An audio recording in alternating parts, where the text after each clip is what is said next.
network have unique interests. They come to the project with different interests, different gazes, different perspectives, and different questions. Yours is a unique one in a specific sense. In the last two pieces about the archive, for instance, you are interested in asking questions about the how to work with the archive, how to witness. This is the follow-up from what you were talking about, how to witness and engage with testimony. Why is this important to you? Why? You have spoken about this, but I want to ask directly about this body of testimonies, these narratives. Why is this important to you, and why should it be important to us as psychologists, scholars, and students? That's a tough one. I think because of ghosts.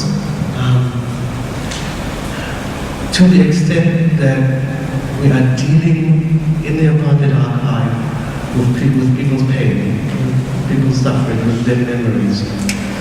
For me to enter into that archive in the sense of understanding is to betray them. For me to say what their experience means in some or other thematic rubric or in some or other theoretical exposition, this is to betray them. Much rather, they call for me, and I think there's two movements. The one movement is this call from those ghosts of the past. The ghosts of my father, the stories of the archive. And the call is to respond. The call is to say, here is my story. As a researcher, respond. And that is an ethical call. It's an absolutely ethical call. It is not a call of knowledge, it's not a call of truth, big T or small t, but it is an ethical call. It is because the other has appeared to me and asks of me to respond. And in that response then, as Leswin says, I am both hostage and host. I am held hostage to the response, but I am also host to the response. And hence my response has to be an offering, has to be a gift. And the only way in which it can be a gift is by virtue, I think, of the figure of the witness and the figure of the testimony. Because that is not about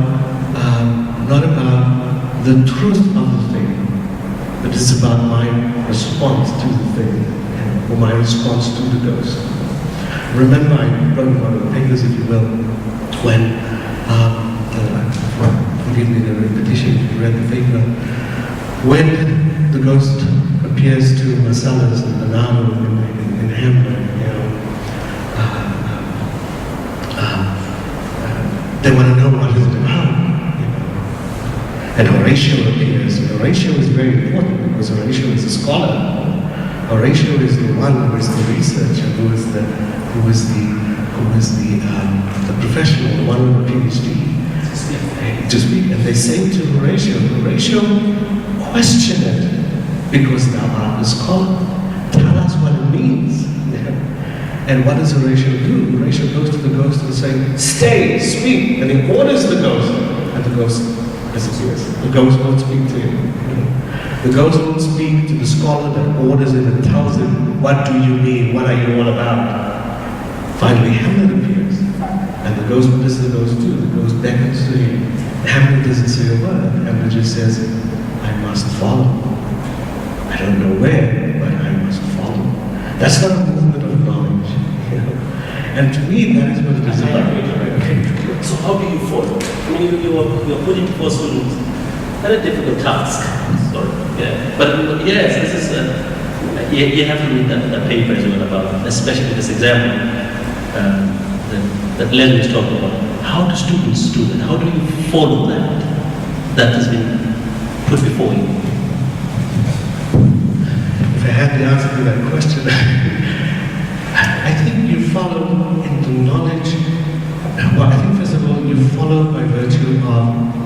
by virtue of knowing that you are a witness, first of all. Secondly, by knowing that you have to testify.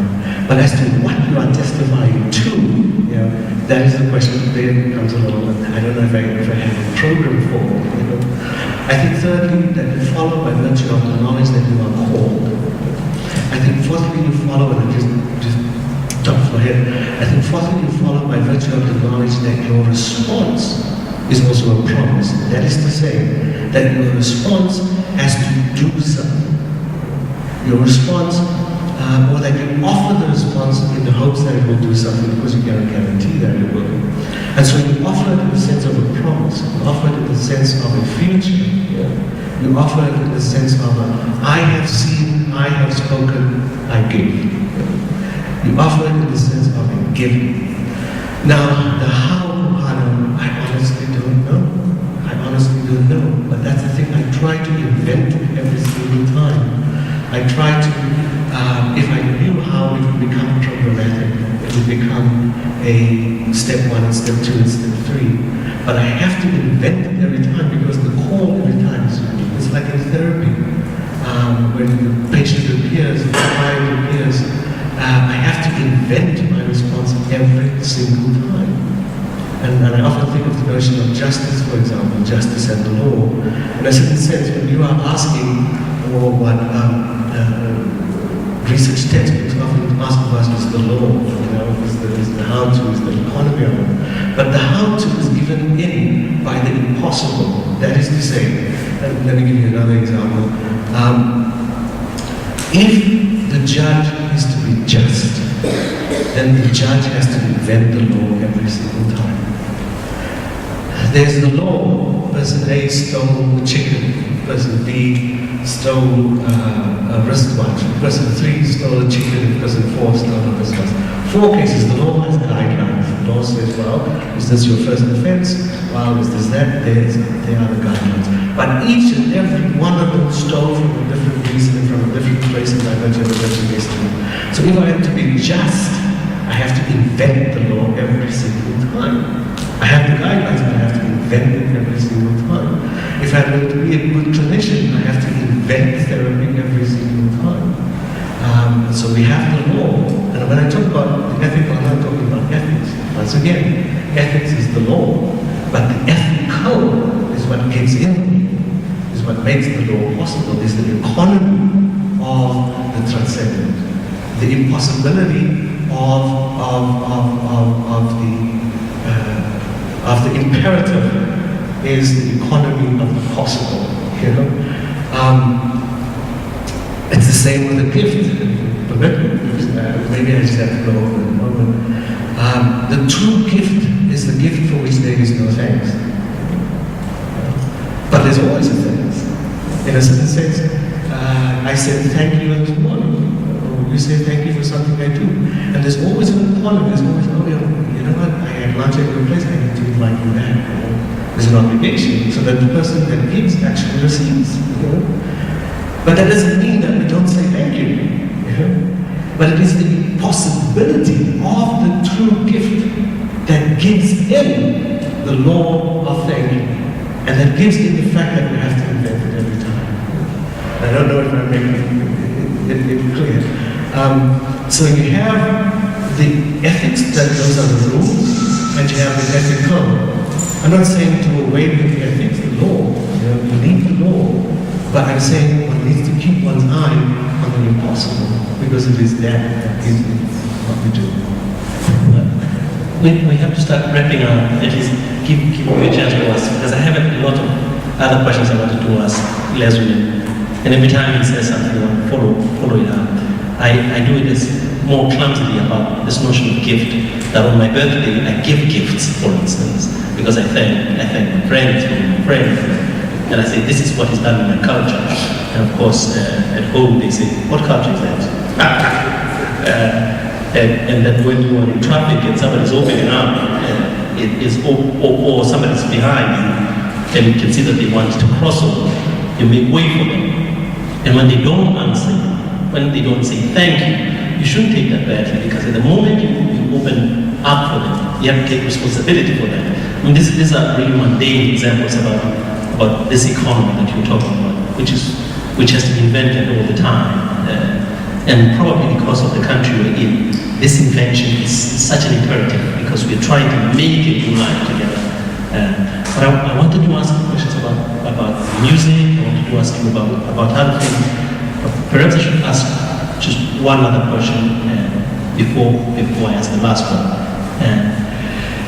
As one of the things you say then in regards to ethical responsibility, to witnessing, to engaging in testimony is that we have to have knowledge that exceeds knowledge, or a knowing that exceeds knowledge.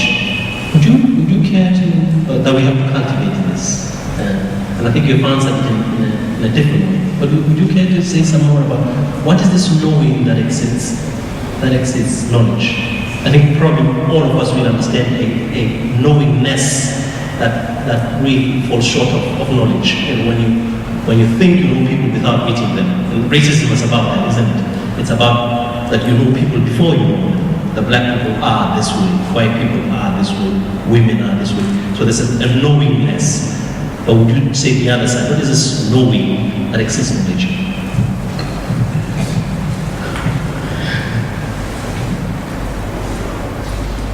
I think, and I hate to, I don't want to sound like some other mystic, although that is good too. But I think the knowing that exceeds knowing is the fact that you cannot know altogether. That your knowing is a calculation, and that is okay. That is okay. You know? But that the knowing is a calculation. To me, the question is the extent to which that knowing, as you say, offers.